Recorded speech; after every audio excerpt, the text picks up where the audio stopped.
जंजिरा किल्ल्याची फसलेली मोड. जंजिरा किल्ला हा कोकणातला सिद्धीचा गड. अनेक प्रयत्न करून सुद्धा हा किल्ला मराठ्यांच्या हातात लागत नव्हता. मग छत्रपतींनी मोरोपंत पिंगळेंवर या मोहिमेची जबाबदारी सोपवली. मोरोपंत घाटातले मावळे घेऊन मुरुडला दाखल झाले. जंजिऱ्यावर हल्ला कसा करायचा याचा आराखडा आखत असताना किल्ल्याच्या तटाला समुद्रातून शिड्या लावण्याचा विचार समोर आला आणि लायजी पाटील या कोळ्याने ही जबाबदारी अंगावर घेतली.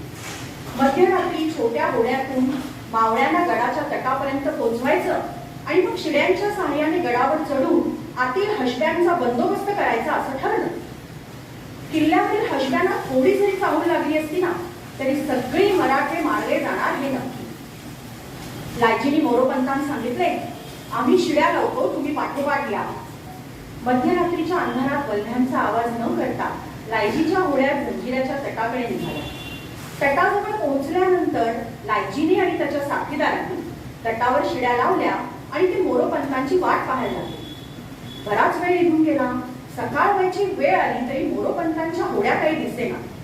शेवटी सिद्धीला आपला डाव कळेल म्हणून लायजीने हताश होऊन शिड्या काढण्याचा निर्णय घेतला आणि तो माघारी परतला. लायजी कोळ्याचा पराक्रम वाया गेला आणि जंजिरा जिंकण्याची आणखीन एक सुवर्ण संधी मराठ्यांनी गमावली. लायजी पाटलाची अचाट धाडसी मोहीम न घडताच वाया गेली याची खबर महाराजांना मिळताच महाराजांनी कुलाब्याला आज्ञा पाठवून लायजी पाटलाला रायगडावर बोलावून घेतले.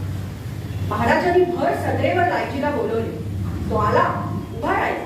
त्याला पाहून महाराज भरल्या आवाजात म्हणाले, शाबास लायजी, तू केवढी मोठी कामगिरी केलीस. जंजिऱ्यासारख्या बलाढ्य गडाला तू शिड्या लावल्यास. लायजीला याचा अर्थ क्षणभर कळेना. तो गोंधळला. एका फसलेल्या करामतीचं महाराज कौतुक करतात ही गोष्टच मोठ्या नवलाची. महाराजांनी कदाचित त्याच्या चेहऱ्यावरचे भाव ओळखले असतील.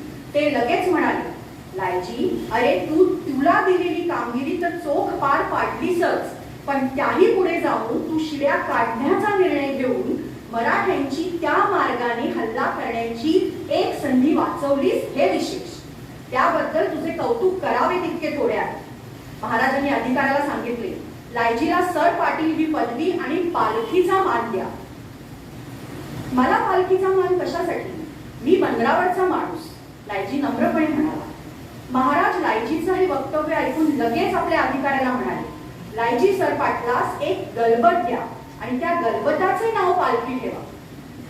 त्याप्रमाणे लायजीस एक गलबत बक्षीस देण्याची व्यवस्था करण्यात आली. या प्रसंगावरून महाराजांच्या व्यक्तिमत्वातल्या दोन गोष्टी आपल्याला जाणवल्या.